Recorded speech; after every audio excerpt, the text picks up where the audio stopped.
लड़ाई को गांव तक पहुंचाने की कोशिश करेंगे और ये बताएंगे कि ये जो आजादी के सिपाही हैं जिन्होंने भारत को उस गुलामी से आजाद कराया जो सामंतवादियों ने हमेशा से गुलाम बना के लोगों को रखा था। डॉक्टर बाबा साहब भीमराव अम्बेडकर दर्शन एक नाम है, बहुत क्रांतिकारी पहचान है उन लोगों के लिए जिन्होंने दबे कुचले जिंदगी भर रहे, जिनका शोषण हुआ, उनको बराबरी का हक दिलाया। ये बात हमें समझनी चाहिए। और आप इस दुनिया में जी रहे हैं, क्या आपको जो देश में घटनाएं हो रही है वो नजर नहीं आता? आप अगर आंखें बंद कर लें तो उससे सच्चाई छुप नहीं सकती। सच्चाई आप अगर नहीं आज देखेंगे तो कल आपके बाल बच्चे इस अंजाम को भुगतेंगे। आज आप देखिए जिस तरीके से दलितों का अपमान लगातार हो रहा है, वो ऐसे मजबूर कर दिए जा रहे हैं। अभी आपने बिहार की घटना नहीं देखी होगी कि एक पुलिस अधिकारी ने ऐसा प्रताड़ित तो उसको किया गया कि उसने अपनी जान दे दी। ये जातीय भेदभाव हमारे देश का एक सच्चाई है जिसे हमें समझना होगा। यूपी के अंदर आप देखिए कि दलित को गंदा पानी पीने पर मजबूर होना पड़ रहा है, नाले का पानी ये पी रहे हैं। ये सच्चाई है। अगर आज आप आंख बंद कर लीजिएगा और इस देश में उसी पैटर्न पर चलिएगा जिस देश को चलाया जा रहा है, तो आने वाला जनरेशन आपको कभी माफ नहीं करेगा। तो इस बात को याद रख लीजिए, आप लिख लीजिए इस बात को। ये क्रोनोलॉजी समझिए कि पहले इस देश में क्या चल रहा था।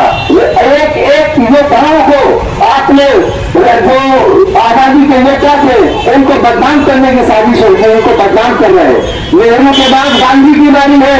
ये उनके सहमों में यह बात है कि गांधी के बाद हम बाबा साहब अम्बेडकर के लिए लोगों के दिलों में इतनी नफरत बरतेंगे जिस तरह से आज लोग नेहरू का नाम नहीं सुनना चाहते हैं। ये बिल्कुल नहीं, जब बाबा साहब के साथ भी यही गेम खेला जाएगा और लोगों को उनके प्रति ऐसे अनादर करने के लिए भी वो आप नहीं सोचेंगे और लोग करेंगे। आज देश की जितने 85% आबादी है, बावजूद इसके इनकी ये हिम्मत हो गई कि संविधान ने जिन लोगों को यह विचार दिया उनके सामने कल्याण पार्लियामेंट के अंदर वो बोलते हैं और शासन और जो लोग इस सत्ता में बैठे हुए समझ लेते हैं कि हमारे साथ कुछ नहीं हो सकता है। ये इसलिए होते ये लोग घमंड में चूर है क्योंकि इन लोगों ने तमाम तरह की बुराइयां करके देख ली और उनसे न कोई इस्तीफा मांगा जाता है न वो इस्तीफा देते हैं। ये बेशर्म लोग हैं। और फिर संविधान को अब लागू करने की बात करते हैं, फिर संविधान को बदलने की बात करते हैं। उस पर क्यों नहीं आप जो है बात करते हैं जनताओं के बीच में कि हम क्या लागू करना चाहते हैं, क्यों पीछे दरवाजे से आते हैं? आप लाइए देखिए कि हमारे देश की जनता किस चीज को पसंद करती है, उस चीज को लगाती है। ये संविधान जिसने हर एक इंसान को बराबरी का अधिकार दिया, उसने एक इंसान को वोट देने का अधिकार दिया, जो बड़े का वोट है वही छोटे का है, गरीब का है, दलित का है, इतनी बड़ी समानता उस दौर में देखा यूरोप में अधिकार नहीं था। उस वक्त हमारे देश में महिला को वोट देने का अधिकार दिया है बाबा साहब ने। ये आपको समझना होगा। ये हमारे जहनों को बदलने के लिए ये धीरे धीरे देखते हैं, टेस्ट करते हैं कि देश की ये भाषण जो हमने दिया उस पर क्या परिणाम होगा देश की जनता का। अब मुझे अफसोस के साथ निकालना पड़ रहा है कि देश की ज्यादातर आबादी इस पर खामोश है, उसे अपना अधिकार का नहीं समझ में आ रहा है, लेकिन इसका अंजाम जो बुरा होगा उसे समझने के लिए शायद उस वक्त हमारे पास वक्त न हो।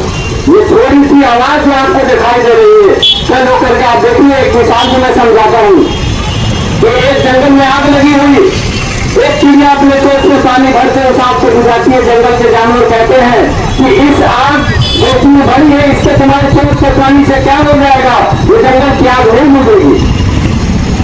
तो चिड़िया कहती है कि जब ये तो मेरा नाम लिखा जाएगा कि जब जंगल की आग थी मेरे चोट में जितने पानी और शक्ति थी मैंने उससे बुझाने की कोशिश की, मैं डर से भागने वाले नहीं हूँ। आज जो लोग इस मैदान में डटे हुए हैं उनकी मिसाल भी ऐसे ही है कि वो कम तादाद में है लेकिन आवाज को अपने उठा रहे हैं, संविधान के लिए लड़ रहे हैं, बाबा साहब के सम्मान के लिए अपने जान को देने के लिए तैयार है। ये कम बड़ी बात नहीं है। तो हम तादाद में भले कम हो, लेकिन वो दिन जब कल हमारे बच्चे बोलेंगे तो हम कहेंगे हम विरोधी में थे, बाकी जनता हमारे खामोश थी, सरकार के दबाव में थी, डर रही थी, लेकिन हमने आवाज उठाया।